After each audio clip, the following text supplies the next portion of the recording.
Hello दोस्तों, स्वागत है आपका कैरियर विल स्टडी में। आज मैं आपके लिए लेकर आई हूँ NCERT solution for class 9th। Subject है हमारे पास हिंदी क्षितिज। चैप्टर का नाम है सुमित्रा नंदन पंत। तो देखो, इस चैप्टर में सबसे पहले हमारे पास प्रश्न नंबर 1 है, कवि ने गाँव को हरता जनमन क्यों कहा है। तो उत्तर डालेंगे और लिखेंगे, कवि ने गाँव को हरता जनमन इसलिए कहा है क्योंकि उसकी शोभा अनुपम है, चारों तरफ हरियाली के कारण धरती प्रसन्न है, गाँव का प्राकृतिक सौंदर्य सभी के मन को छूता है। अगला प्रश्न है हमारे पास प्रश्न नंबर 2, कविता में किस मौसम के सौंदर्य का वर्णन है। तो उत्तर डालेंगे और लिखेंगे, कविता में बसंत ऋतु के सौंदर्य का वर्णन है। इसी ऋतु में पेड़ों से पत्ते गिरते हैं और उन पर नई कोपलें, पत्तियां, फल और फूल आने शुरू होते हैं। फसलों तथा सब्जियों के फलने फूलने का भी यही समय होता है। अगला प्रश्न है हमारे पास प्रश्न नंबर 3, गाँव को मरकत डिब्बे सा खुला क्यों कहा गया है। तो उत्तर डालेंगे और लिखेंगे, मरकत पन्ना नामक रत्न को कहते हैं जिसका रंग हरा होता है। मरकत के खुले डिब्बे से सब कुछ साफ साफ दिखता है। मरकत के हरे रंग की तुलना गांव की हरियाली से की गई है। गांव का वातावरण भी मरकत के खुले डिब्बे के समान हरा भरा तथा खुला खुला सा लगता है, इसलिए गांव को मरकत डिब्बे सा खुला कहा गया है। अगला प्रश्न है हमारे पास प्रश्न नंबर 4, अरहर और सनई के खेत कवि को कैसे दिखाई देते हैं। तो उत्तर डालेंगे और लिखेंगे, अरहर और सनई के खेत कवि को ऐसे प्रतीत होते हैं जैसे वसुधा ने फलियों के रूप में अपनी कमर पर सुनहरी रंग की करदनी बांध रखी हो। अगला प्रश्न है हमारे पास, भाव स्पष्ट कीजिए, बालू के सांपों से अंकित गंगा की सतरंगी रेती।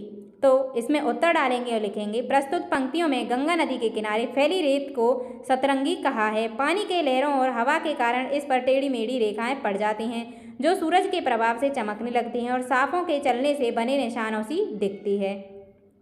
अगला प्रश्न है हमारे पास, भाव स्पष्ट कीजिए, हसमुख हरियाली हिम आतप सुख से अलसाएं से सोए। तो उत्तर डालेंगे और लिखेंगे, हरियाली सूरज के प्रकाश में जगमगाती हुई हसमुख सी प्रतीत होती है। सर्दी की धूप भी खिली खिली है, ऐसे में लगता है जैसे दोनों आलस्य से भरकर सोए हुए हों।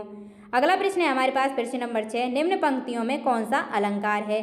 तिनकों के हरे हरे तन पर हिल हरित रुधिर है रहा झलक। तो उत्तर डालेंगे और लिखेंगे, हरे हरे क्या है, पुनरुक्ति अलंकार है।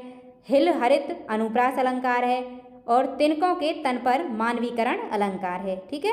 उसके बाद प्रश्न नंबर 7 है हमारे पास, इस कविता में जिस गांव का चित्रण हुआ है वह भारत के किस भूभाग पर स्थित है। तो उत्तर डालेंगे और लिखेंगे, इस कविता में उत्तरी भारत के गंगा तट पर बसे किसी गांव का चित्रण हुआ है। आगे है हमारे पास रचना और अभिव्यक्ति। तो देखो, प्रश्न नंबर 8 है, भाव और भाषा की दृष्टि से आपको यह कविता कैसी लगी, उसका वर्णन अपने शब्दों में कीजिए। तो देखो, उत्तर डालेंगे और लिखेंगे, प्रस्तुत कविता भाव तथा भाषा दोनों ही तरफ से अत्यंत आकर्षक है। यहाँ प्रकृति का मनमोहक रूप प्रस्तुत किया गया है तथा प्रकृति का मानवीकरण किया गया है। कविता की भाषा अत्यंत सरल तथा सहज है। कविता को कठिन भाषा के प्रयोग से बोझिल नहीं बनाया गया है। अलंकारों का प्रयोग करके कविता के सौंदर्य को बढ़ाया गया है। रूपक, उपमा, अनुप्रास अलंकारों का प्रयोग उचित स्थान पर किया गया है। आगे है अगला प्रश्न, प्रश्न नंबर 9, आप जहाँ रहते हैं उस इलाके के किसी मौसम विशेष के सौंदर्य को कविता या गद्य में वर्णित कीजिए।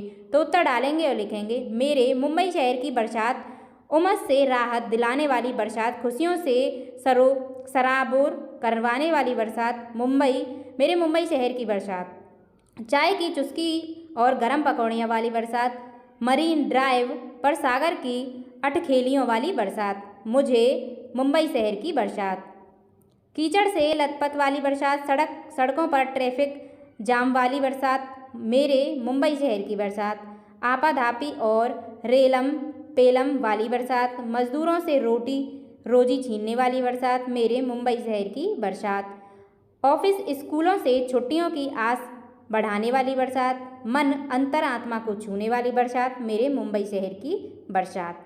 तो इसी के साथ आपका ये चैप्टर समाप्त हो चुका है। उम्मीद करती हूँ वीडियो आपको पसंद आई होगी। अगर वीडियो अच्छी लगी हो तो वीडियो को लाइक करें और हमारे चैनल को सब्सक्राइब करें। मिलते हैं नेक्स्ट वीडियो में न्यू चैप्टर के साथ। धन्यवाद।